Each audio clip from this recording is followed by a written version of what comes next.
Assalamualaikum warahmatullahi wabarakatuh. Waalaikumsalam Waalaikumsalam warahmatullahi warahmatullahi wabarakatuh. Yang pertama yang saya hormati Ibu Ibu Khairul Nikmah sebagai dosen pengampu mata kuliah statistika dan teman-teman dari kelompok 1.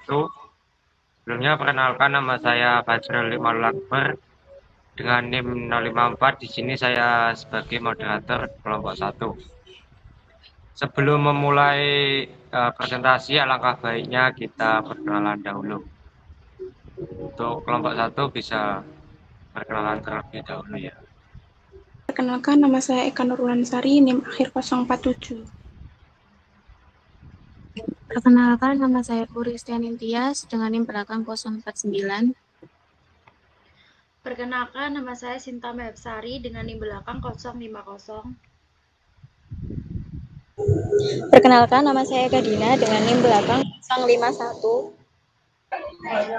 Perkenalkan, nama saya Devina Nur Putriana dengan NIM 052. Perkenalkan, nama saya Fajrul Imanul Akbar dengan NIM 054. Perkenalkan, nama saya Cahya Wulandingrum dengan NIM terakhir 056. Perkenalkan, nama saya Nasa Putri Aulia Khalifah dengan NIM belakang 057. Oke, itu tadi sedikit perkenalan dari kelompok 1. Selanjutnya bisa di next dulu.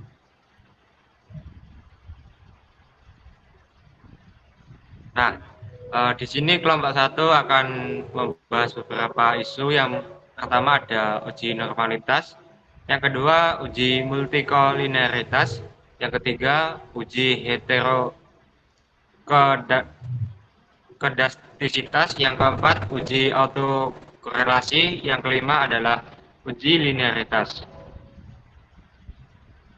Jadi next. Nah, dalam variabel terdapat dua jenis. Yang pertama adalah variabel bebas, yang kedua adalah variabel terikat. Variabel bebas terdiri dari beberapa sub. Yang pertama adalah kebutuhan akan penyampaian, yang kedua adalah efikasi diri, yang ketiga adalah kesiapan instrumen, yang keempat adalah perceived behavioral control, yang kelima adalah subjektif norm, yang keenam adalah pendidikan kewirausahaan, serta jenis kedua adalah variabel terikat. Di sini ada intensi kewirausahaan mahasiswa BAP. Oke, untuk kelompok 1, waktu dan tempat saya persilahkan. Baik, di sini saya akan menjelaskan tentang penjelasan singkat uji normalitas.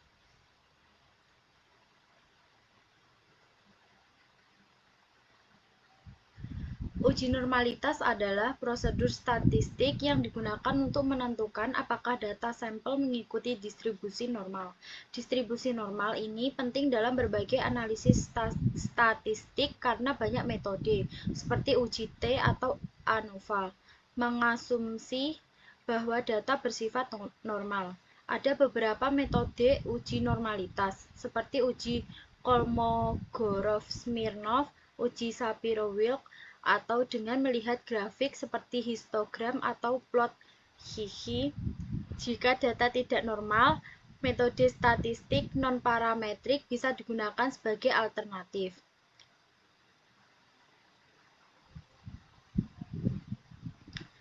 Selanjutnya adalah parameter pertama uji normalitas.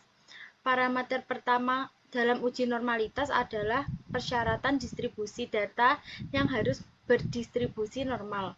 Data yang ideal untuk analisis parametrik harus memiliki distribusi yang simetris dan berbentuk lonceng, mirip dengan kurva distribusi normal. Jika data tidak berdistribusi normal, maka disarankan menggunakan analisis statistik non-parametrik. Next. Selain itu, ada beberapa metode yang digunakan untuk menguji normalitas. Yang pertama ada tes Kolmogorov-Smirnov yang cocok untuk sampel yang jumlahnya banyak atau lebih dari 100. Yang kedua, Shapiro-Wilk test yang efektif untuk sampel yang jumlahnya sedikit atau kurang dari 100. Yang ketiga, ada Jarque-Bere test yang didasarkan pada skewness dan kurtosis untuk mengukur penyimpangan dari distribusi normal. Next. Selanjutnya di sini ada hasil dari Kolmogorov-Smirnov test dari data yang sudah disediakan, di mana jika nilai asing-asing lebih besar dari 0,5 maka dapat disimpulkan bahwa residual menyebar normal, begitupun sebaliknya. Dari uji normalitas metode Kolmogorov-Smirnov didapatkan hasil sebesar 0,10 derajat yang diartikan terdistribusi normal. Selanjutnya, uji multikolinearitas. Di sini, saya akan menjelaskan penjelasan singkat mengenai uji multikolinearitas adalah kondisi di mana terdapat korelasi yang tinggi antara dua atau lebih variabel independen dalam suatu model regresi. Korelasi ini dapat mempengaruhi hasil estimasi parameter regresi, sehingga estimasi menjadi kurang akurat. Dengan kata lain, multikolinearitas menyebabkan kesulitan dalam memisahkan efek dari setiap variabel independen terhadap variabel dependen, karena variabel independen yang berkorelasi tinggi akan memberikan informasi yang tumpang tindih. Beberapa hal yang dapat dilihat untuk mendeteksi adanya multikolinearitas ialah yang pertama, tingginya R² serta nilai F-stat yang signifikan, namun sebagian besar dari T-stat tidak signifikan. Yang kedua, korelasi antar dua variabel bebas cukup tinggi, biasanya lebih dari 0,8, dan yang ketiga, nilai condition number lebih dari 20 atau 30. Selanjutnya adalah parameter pertama uji multikolinearitas.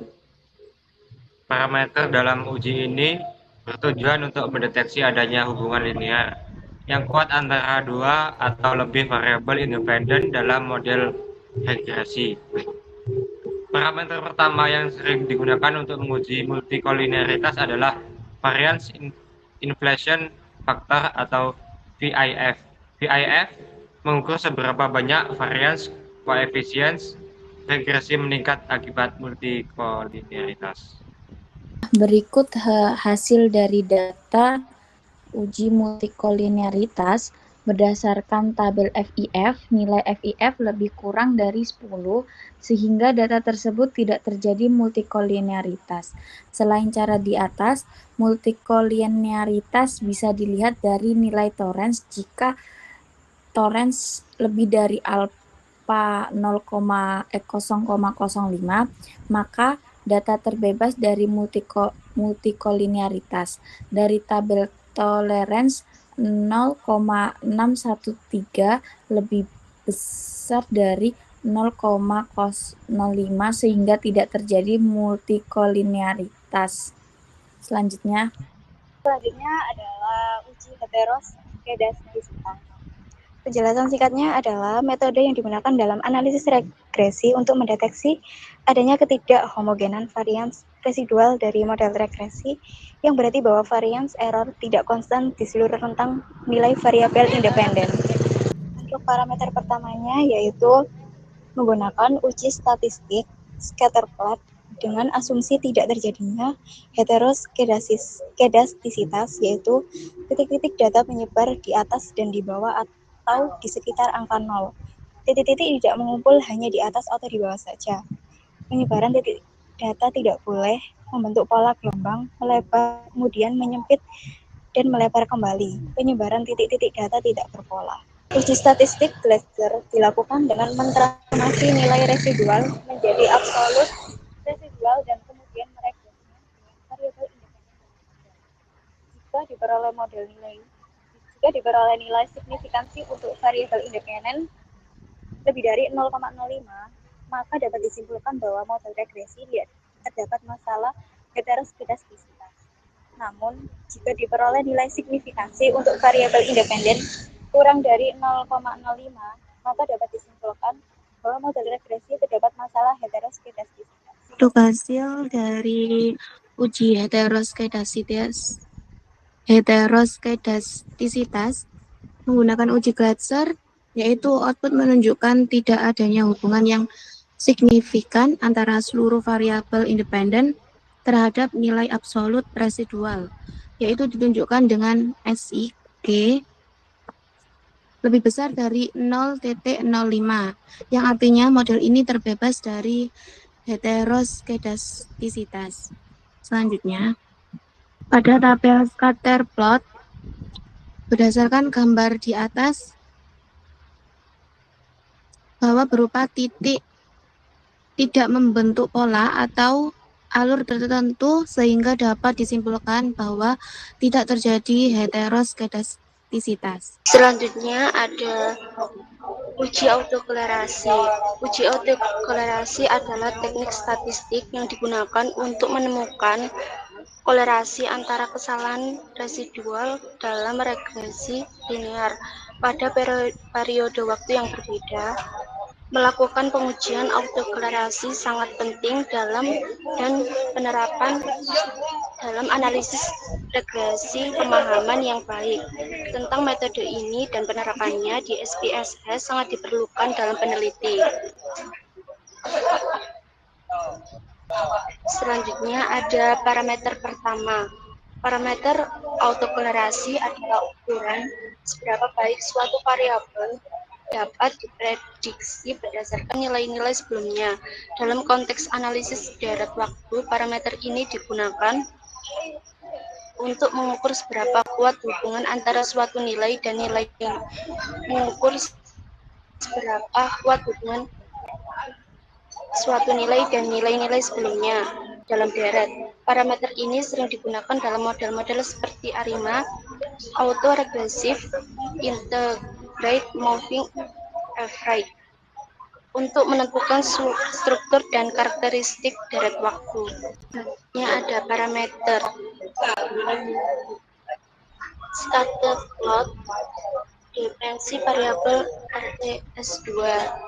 Ini adalah hasil dari parameter uji autokolerasi. Selanjutnya ada hasil uji autokorelasi. Baik, selanjutnya uji linearitas.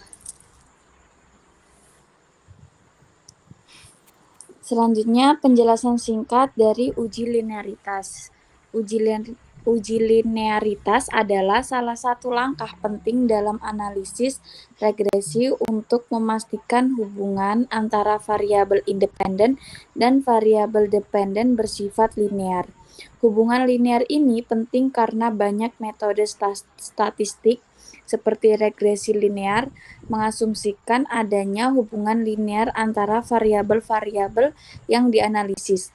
Jika hubungan antara variabel tidak linear, hasil analisis regresi bisa menjadi tidak akurat atau menyesatkan. Selanjutnya ada parameter pertama dari uji linearitas, yang dimana uji linearitas ini bertujuan untuk menentukan apakah terdapat hubungan linear yang signifikan antara variabel dependen dan independen.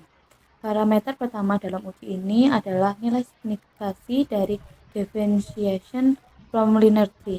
Jika nilai ini lebih besar dari 0,05, maka dapat disimpulkan bahwa terdapat hubungan linear.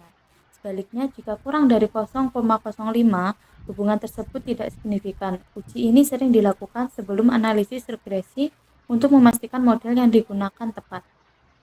Selanjutnya, uji linearitas dapat diketahui berdasarkan nilai signifikansi pada deviation from linearity.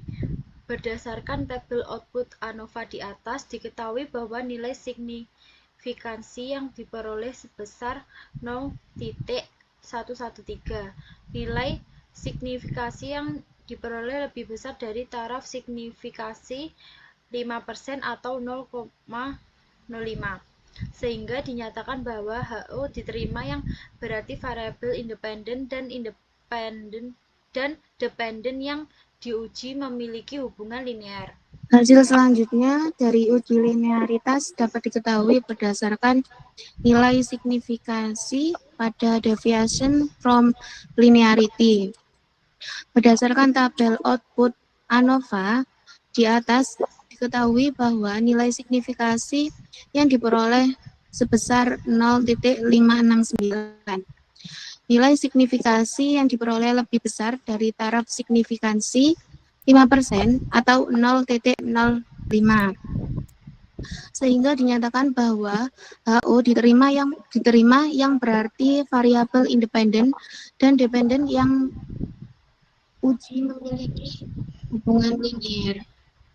Selanjutnya ada hasil uji linearitas. Dapat diketahui berdasarkan nilai signifikasi pada deviation from linearity berdasarkan tabel output ANOVA di atas. Diketahui bahwa nilai signifikasi yang diperoleh sebesar 0,000, nilai signifikasi yang diperoleh lebih kecil dari taraf signifikasi 5% atau 0,05, sehingga dinyatakan bahwa HO ditolak yang berarti variabel independen dan dependen yang diuji memiliki hubungan non-linear. Hasil 4 tabel uji linearitas dapat diketahui berdasarkan nilai signifikasi pada deviation from linearity. Berdasarkan tabel output ANOVA di atas diketahui bahwa nilai signifikasi yang diperoleh sebesar 0,218. Nilai signifikasi yang diperoleh lebih besar dari taraf signifikasi 5% atau 0,05, sehingga dinyatakan bahwa HO diterima yang berarti variabel independen dan dependen yang diuji memiliki hubungan linear. Selanjutnya adalah hasil uji linearitas dapat diketahui berdasarkan nilai signifikasi pada deviation from linearity. Berdasarkan tabel output ANOVA di atas diketahui bahwa nilai signifikasi yang diperoleh sebesar 0,264. Nilai signifikasi yang diperoleh lebih besar dari taraf signifikasi 5% atau 0,05, sehingga dinyatakan bahwa HO diterima yang berarti variabel independen dan dependen yang diuji memiliki hubungan linear. Selanjutnya, uji linearitas dapat diketahui berdasarkan nilai signifikasi pada deviation from linearity. Berdasarkan tabel output ANOVA di atas, diketahui bahwa nilai signifikasi yang diperoleh sebesar 0,495. Nilai signifikasi yang diperoleh lebih besar dari taraf signifikasi 5% atau 0,05, sehingga dinyatakan bahwa HO diterima yang berarti variabel independen dan dependen yang diuji memiliki hubungan linear. Selanjutnya yaitu ada step SPSS, uji normalitas, uji multikoloniaritas, dan yang terakhir uji autokolerasi. Yang pertama kita buka data sampai keluar dalam sheet SPSS. Selanjutnya kita akan merubah data ke dalam bentuk unstandarized residual dengan cara klik analyze, lalu regression, lalu linear. Kemudian pada kotak dialog linear, regression, masukkan variabel dependen dan independen. Setelah itu pilihlah save dan OK. Tapi sebelum di save, kita pilih statistik terlebih dahulu dan kita centang bagian model fit, deskriptif, dan collinearity, diagnostik, dan klik, baru kita klik continue. Setelah kita klik continue, kita pilih plots. Untuk bagian Y kita isi sheets, dan untuk bagian X kita pilih Z-spread. Setelah itu kita klik continue. Setelah itu kita klik continue, kita pilih save. Untuk bagian unstandarized kita centang, setelah itu kita klik continue lalu OK. Pada kotak dialog linear regression, save pilihlah unstandardized pada kolom residual. Selanjutnya klik continue dan OK. Jika langkah yang dilakukan benar, maka akan keluar variabel baru pada sheet SPSS dengan nama res1.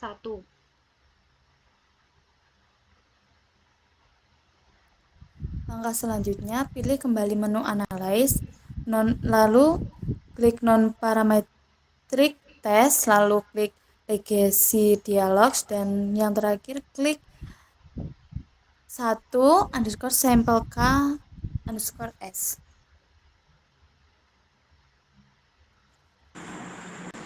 Kemudian akan keluar kotak dialog One Sample Kolmogorov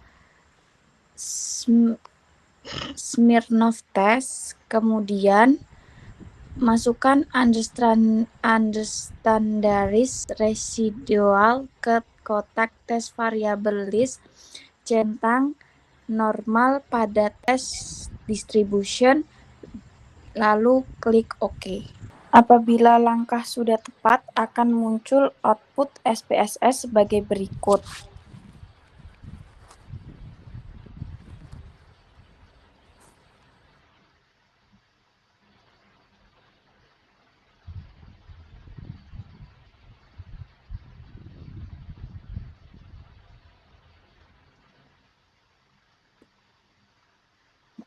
Selanjutnya, pada step SPSS uji heteroskedastisitas, yang pertama, buka data sampai keluar dalam SPSS.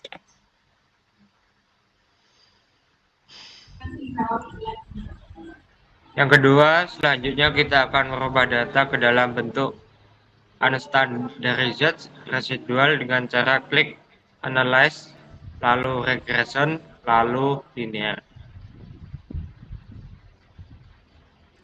Kemudian pada kotak dialog linear regression, masukkan variabel dependent, independent, setelah itu pilihlah save dan OK.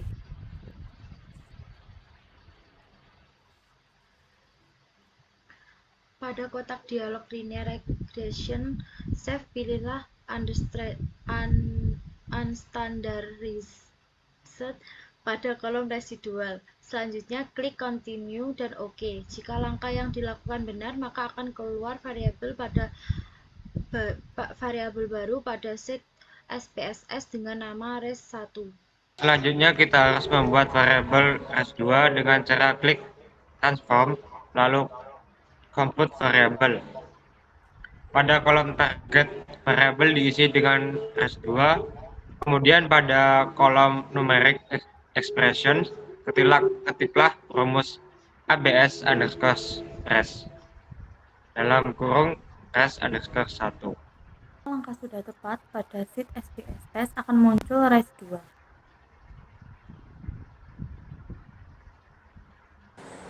Selanjutnya, pilih menu Analyze, klik Regression, lalu klik Linear.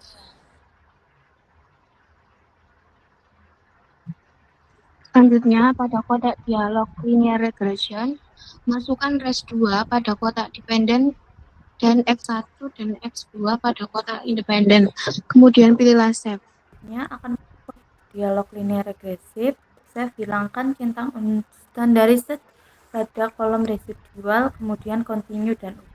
Bila langkah tepat, akan muncul hasil seperti di bawah ini.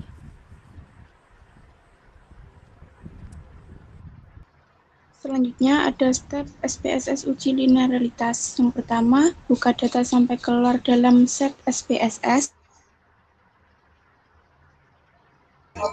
Selanjutnya kita masuk ke analis, lalu pilih compare main.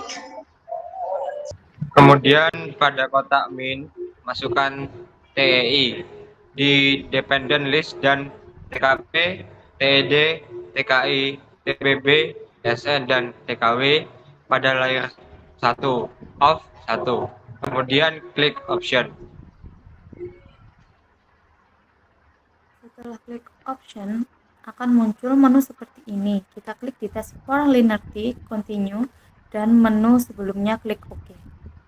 Setelah klik option akan muncul menu seperti ini. Kita klik di test for linearity, continue, dan menu sebelumnya klik OK.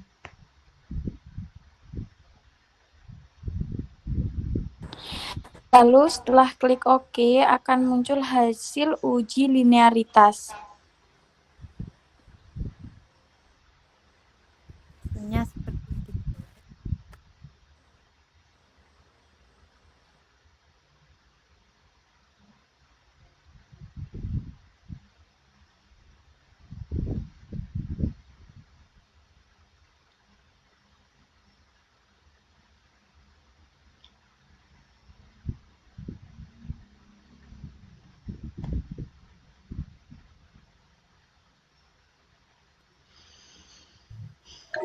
Oke, itu tadi sedikit penjelasan terkait uji-uji yang telah disampaikan baik dan sangat baik oleh kelompok 1.